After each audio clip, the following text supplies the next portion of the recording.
আকাশবাণী গুৱাহাটী পুৱাৰ আঞ্চলিক বাতৰি পঢ়িছো প্ৰিয়ব্ৰত হাজৰিকাই। আজিৰ প্ৰধান বাতৰিৰ ভিতৰত আছে অসমত কোভিড-19ত আক্ৰান্ত লোকৰ সংখ্যা 682 জনলৈ বৃদ্ধি। ৰাজ্যত কালি নতুনকৈ আৰু 134 জন লোক কোভিড-19ত আক্ৰান্ত। বিদেশত আবদ্ধ হৈ থকা অসমৰ লোকসকলক উভতাই অনাৰ বাবে অসম চৰকাৰৰ ব্যৱস্থা গ্ৰহণ। দেশত কোভিড-19ত আক্ৰান্ত লোকৰ সংখ্যা 1,45,000 অতিক্ৰম। লকডাউনৰ ফলত দুৰ্বল হৈ পৰা ৰাজ্যৰ অৰ্থনীতি পুনৰ সবল কৰাৰ বাবে ৰাজ্যিক উদ্ভাৱনী আৰু ৰূপান্তৰ আয়োগৰ বিশেষ পৰিকল্পনা প্ৰস্তুত আৰু অসমৰ বান পৰিস্থিতিৰ অধিক শোচনীয় ৰূপ ধাৰণ। ডিব্ৰু-চৈখোৱা ৰাষ্ট্ৰীয় উদ্যানৰ ব্যাপক অঞ্চল বানৰ কবলত। এতিয়া শুনক বিতং বাতৰি। অসমত কোভিড-19ত আক্ৰান্ত লোকৰ সংখ্যা 682 জনলৈ বৃদ্ধি পাইছে। কালি নতুনকৈ 134 জন লোকৰ দেহত কৰোনা ভাইৰাছৰ উপস্থিতি ধৰা পৰে। স্বাস্থ্যমন্ত্ৰী ডঃ হিমন্ত বিশ্ব শৰ্মাই টুইটযোগে প্ৰকাশ কৰা মতে অসমত বৰ্তমান 613 জন লোক চিকিৎসাধীন হৈ আছে। এতিয়ালৈকে 62 জন লোক সুস্থ হৈ ঘৰলৈ উভতি গৈছেগৈ। কালি গোলাঘাটৰ 54 জন, মৰিগাঁৱৰ 8, নগাঁৱৰ 8, লখিমপুৰৰ 5 জন, গোৱালপাৰা 8 জন, কাৰ্বি আংলং জিলাত 2 জন আৰু গুৱাহাটী চিকিৎসা মহাবিদ্যালয় হাস্পতালত থকা 2 জন লোকৰ দেহত কোভিড-19 ধৰা পৰে। আনহাতে হোজাইত 7 জন আৰু গুৱাহাটীৰ মহেন্দ্ৰ মোহন চৌধুৰী হাস্পতালৰ 1 জন লোকৰ দেহতো কোভিড-19 পজিটিভ পোৱা গৈছে। আমাৰ নগাঁৱৰ সংবাদদাতাই জনোৱা মতে জিলাখনত কালি কোভিড-19 পজিটিভ ধৰা পৰা আটাইকেইজন লোকেই বহিঃৰাজ্যৰ পৰা উভতি জিলাখনলৈ আহিছিল। লকডাউনৰ বাবে বিদেশত আবদ্ধ হৈ থকা অসমৰ একাংশ লোকক আজিৰে পৰা 4খন বিমানেৰে ৰাজ্যখনলৈ উভতাই অনাৰ ব্যৱস্থা গ্ৰহণ কৰা হৈছে। অসম চৰকাৰৰ মুখ্য সচিব কুমাৰ সঞ্জয় কৃষ্ণই টুইটযোগে জানিবলৈ দিয়া মতে ইউক্ৰেইন, মস্কো, ফিলিপিন্স আৰু কুৱেইটত আবদ্ধ হৈ থকা অসমৰ লোকসকলক এই 4খন বিমানেৰে গুৱাহাটীলৈ উভতাই অনা হ'ব। ইফালে বিমানবন্দৰ প্ৰাধিকৰণৰ পৰা লাভ কৰা তথ্য অনুযায়ী গুৱাহাটীৰ লোকপ্ৰিয় গোপীনাথ বৰদলৈ বিমানবন্দৰত কালি মুঠ 13খন ঘৰুৱা বিমানে অৱতৰণ কৰে।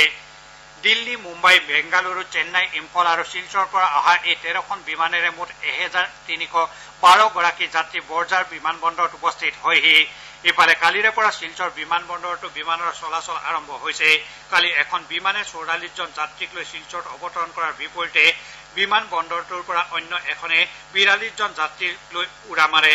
ইপিনে ইম্ফল বিমানবন্দৰৰ পৰাও 71 জন যাত্ৰীক লৈ 2খন বিমান উৰা মৰাৰ বিপৰীতে 310 জন যাত্ৰীক লৈ 2খন বিমানে ইম্ফলত অৱতৰণ কৰে। উল্লেখযোগ্য যে সম্পূৰ্ণ নীতি নিৰ্দেশনা অনুসৰণ কৰি 1/3 ঘৰুৱা বিমানৰ চলাচল ইতিমধ্যে আৰম্ভ হৈছে। আজিৰে পৰা বিমান চলাচলৰ ক্ষেত্ৰত কিছু পৰিৱৰ্তন ঘটোৱাৰ সম্ভাৱনা আছে। ইফালে বিমান চলাচলৰ ক্ষেত্ৰত বন্দৰ প্ৰাধিকৰণে কেতবোৰ আদৰ্শ নীতি নিৰ্দেশনা অনুসৰণ কৰিছে। এই অনুযায়ী বিমানবন্দৰত অৱতৰণ কৰা যাত্ৰীসকলৰ ভিতৰত উত্তৰ পূৰ্বাঞ্চলৰ আন ৰাজ্যলৈ, ৰাজ্যৰ অন্যান্য জিলালৈ, গুৱাহাটীৰ কোনো অঞ্চললৈ যাবলগীয়া যাত্ৰীসকলক শ্ৰেণী বিভক্ত কৰি চৰকাৰীভাৱে বা প্ৰতিষ্ঠানৰ কোৱাৰেণ্টাইনৰ ব্যৱস্থা কৰা হৈছে। তদুপৰি নিৰ্দিষ্ট দায়িত্বৰ বাবে দিনটোৰ ভিতৰতে নিজৰ কাম সম্পাদন কৰি পুনৰ বিমানেৰে ঘূৰি যোৱা যাত্ৰীসকলক কোৱাৰেণ্টাইন কৰা হোৱা নাই। কোভিড-19ত আক্ৰান্ত লোকৰ সংখ্যা বৃদ্ধিৰ প্ৰতি লক্ষ্য ৰাখি তেজপুৰ চিকিৎসা মহাবিদ্যালয়ত আৰু অধিক কৰোনা ভাইৰাছত আক্ৰান্ত লোকক ৰাখিবৰ বাবে ব্যৱস্থা গ্ৰহণ কৰা হৈছে। স্বাস্থ্য বিভাগৰ ৰাজ্যিক মন্ত্ৰী পীযুষ হাজৰিকাই কালি তেজপুৰ বিশ্ববিদ্যালয়ৰ কোৱাৰেণ্টাইন কেন্দ্ৰ পৰিদৰ্শন কৰি এই কথা প্ৰকাশ কৰে। জিলাখনৰ বিভিন্ন কোৱাৰেণ্টাইন কেন্দ্ৰত স্বাব সংগ্ৰহৰ ক্ষেত্ৰত স্বাস্থ্য বিভাগৰ কৰ্মীয়ে যাতে কোনো সীমাহীন নকৰে তাৰ বাবে তেওঁৰ বিভাগৰ কৰ্মীসকলক সতৰ্ক কৰি দিছে। আজিৰে পৰা জিলাখনত আৰু অধিক স্বাস্থ্যকৰ্মী নিয়োজিত কৰা হ'ব।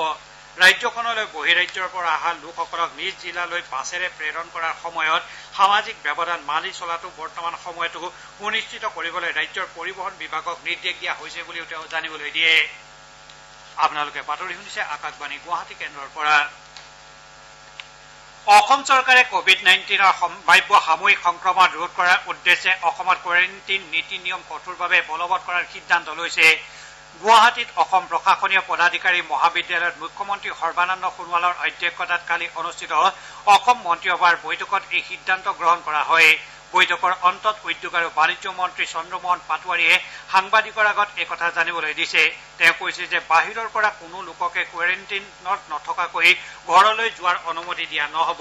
ইফালে অসম কেয়াৰ আঁচনিৰ অধীনত বহিৰাজ্যত আবদ্ধ হৈ থকা 3,61,000 লোকলৈ এপ্ৰিল মে আৰু জুন মাহৰ বাবে প্ৰতি মাহে 2,000 টকাকৈ বিত্তীয় সাহায্য প্ৰদানৰ প্ৰস্তাৱতো মন্ত্ৰীসভাই অনুমোদন জনায়।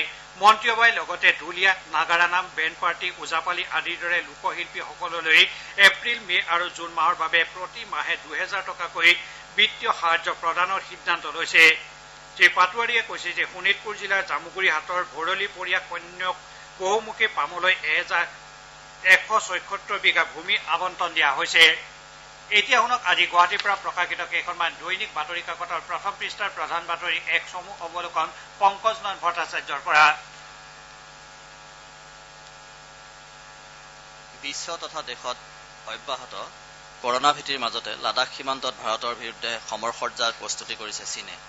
এই বাতৰিক অসমীয়া প্ৰতিদিনত ভাৰতৰ 10 কিলোমিটাৰ ভিতৰলৈ চীনা সৈন্য শিৰোনামেৰে প্ৰথম পৃষ্ঠাৰ মুখ্য বাতৰি হিচাপে প্ৰকাশ কৰা হৈছে। বাতৰিটোক দৈনিক অগ্ৰদূততো লাডাখত চীন ভাৰত যুদ্ধৰ দামামা শিৰোনামেৰে মুখ্য বাতৰিৰ স্থান দিয়া হৈছে। ৰাজ্যত হুৰা বাঢ়িছে কৰোনা সংক্ৰমণ। নিয়মীয়া বাৰ্তাত এই সম্বন্ধীয় প্ৰতিবেদনক পুনৰ 134 পজিটিভ শিৰোনামেৰে মুখ্য বাতৰিৰ স্থান দিছে। দৈনিক অসমৰ মুখ্য বাতৰিৰ শিৰোনাম কিমানক কৰ্মসংস্থান দিব অসমত ব্যৰ্থ MG এনৰেগাই। মেলেৰিয়াৰ ঔষধৰ ব্যৱহাৰে কৰোনা আক্ৰান্তৰ মৃত্যুৰ হাৰ বৃদ্ধি কৰিছে বুলি বিশ্ব স্বাস্থ্য সংস্থাই প্ৰকাশ কৰিছে। এই বাতৰিক আমাৰ অসমত কৰোনা ৰোগীক হাইড্ৰস্কি ক্লৰকুইন দিয়াত নিষেধাজ্ঞা বিশ্ব স্বাস্থ্য সংস্থাৰ শিৰোনামেৰে মুখ্য বাতৰি হিচাপে পৰিৱেশন কৰা হৈছে। ৰাজ্যত কেইবাদিনো ধৰি হৈ থকা ধাৰাসাৰ বৰষুণৰ ফলত ব্ৰহ্মপুত্ৰকে ধৰি বিভিন্ন নদ নদীৰ জলপৃষ্ঠ বৃদ্ধি হৈছে আৰু বানৰ কবলত পৰিছে বিস্তীৰ্ণ অঞ্চল। এই বাতৰিক অসমীয়া খবৰত বিপদসীমাৰ ওপৰত লুইতৰ জলপৃষ্ঠ আৰু দৈনিক জনমভূমিত কৰোনাৰ আতংকৰ মাজতে বানপানীৰ ত্ৰাস শিৰোনামেৰে মুখ্য বাতৰিৰ স্থান দিয়া হৈছে। আজিৰ অন্যান্য বাতৰিৰ ভিতৰত আছে 28 মেলৈকে কলহৰ কাণেৰে পৰিব বৰষুণ। বিশ্বৰ ভিতৰতে কভিড আক্ৰান্তৰ মৃত্যুৰ হাৰ নিম্ন ভাৰতত। গোলাঘাটত সামাজিক সংক্ৰমণৰ আশংকা। ছাগলীয়াত ধুমুহাত কোৱাৰেণ্টাইন শিবিৰ ভাঙি শিশু মহিলাসহ আহত 18। অযোধ্যাত ৰাম মন্দিৰ নিৰ্মাণৰ শুভাৰম্ভ ইত্যাদি। এই আছিল আজি গুৱাহাটীৰ পৰা প্ৰকাশিত দৈনিক বাতৰি কাকতসমূহৰ প্ৰথম পৃষ্ঠাৰ বাতৰিত চমু অৱলোকন। পৰৱৰ্তী বাতৰি শুনক প্ৰিয়বধ হাজৰিকাৰ পৰা। ধন্যবাদ পংকজ। ভাৰতত কোভিড-19ত আক্ৰান্ত লোকৰ সংখ্যা 1,45,380 হৈছেগৈ। ইয়াৰে বৰ্তমান 80,722 জন লোক চিকিৎসাধীন হৈ আছে। এতিয়ালৈকে 60,491 জন লোক সুস্থ হৈ উঠাৰ বিপৰীতে 4,167 জন লোকৰ মৃত্যু ঘটিছে। মহাৰাষ্ট্ৰত এতিয়ালৈকে 52,000ৰো অধিক, তামিলনাডুত 17,000ৰো অধিক, গুজৰাট আৰু দিল্লীত 14,000কৈ, ৰাজস্থানত 17,000ৰো অধিক, মধ্যপ্ৰদেশ আৰু উত্তৰ প্ৰদেশত 6,000কৈ অধিক লোক কোভিড-19ত আক্ৰান্ত হৈছে। আনহাতে ভাৰতীয় চিকিৎসা গৱেষণা পৰিষদে এতিয়ালৈকে 31,26,000ৰো অধিক লোকৰ কৰোনাৰ পৰীক্ষা কৰিছে। ইপিনে মেঘালয়ত কালি আৰু 5 জন লোক নতুনকৈ কোভিড-19ত আক্ৰান্ত হৈছে। ইয়াৰ ফলত ৰাজ্যখনত এই মাৰাত্মক ৰোগত আক্ৰান্ত সংখ্যা 22 জনলৈ বৃদ্ধি পালে। মেঘালয়ৰ মুখ্যমন্ত্ৰী কনৰাড চাংমাই জনোৱা মতে নতুনকৈ সংক্ৰমিত এই লোককেইজন অলপতে দিল্লী আৰু হাৰিয়ানাৰ পৰা ৰাজ্যখনলৈ উভতি আহিছিল আৰু তেওঁলোকক শিবিৰত ৰখা হৈছিল। তেওঁ লগতে কৈছে যে ৰাজ্যখনত বৰ্তমান 7 জন লোক কোভিড-19ত আক্ৰান্ত হৈ চিকিৎসালয়ত চিকিৎসাধীন হৈ আছে আৰু 14 জন লোক সুস্থ হৈ নিজৰ ঘৰলৈ উভতি গৈছে। ত্ৰিপুৰাত কৰোনাত আক্ৰান্ত লোকৰ সংখ্যা 232 জনলৈ বৃদ্ধি পালে। কালি ৰাজ্যখনত আৰু 23 জন লোক কোভিড-19ত আক্ৰান্তৰ কথা ধৰা পৰিছে। এই লোকসকলৰ ভিতৰত অলপতে মহাৰাষ্ট্ৰৰ পৰা ৰেলযোগে ত্ৰিপুৰালৈ উভতি অহা 18 জন লোকো আছে। ইপিনে নাগালেণ্ডত নতুনকৈ আৰু 5 জন আৰু মণিপুৰত 3 জন কোভিড-19ত আক্ৰান্ত হৈছে। কৰোনা ভাইৰাছৰ সংক্ৰমণ ৰোধৰ ব্যৱস্থা হিচাপে দেশজুৰি ঘোষণা কৰা লকডাউনৰ ফলত দুৰ্বল হৈ পৰা ৰাজ্যৰ অৰ্থনীতি পুনৰ সবল কৰাৰ বাবে ৰাজ্যিক উদ্ভাৱনী আৰু ৰূপান্তৰ আয়োগে বিশেষ পৰিকল্পনা যুগুত কৰিছে। এই সম্বন্ধীয় এখন প্ৰতিবেদন কালি আয়োগে এখন বৈঠকত মুখ্যমন্ত্ৰী সৰ্বানন্দ সোণোৱালক অৰ্পণ কৰে।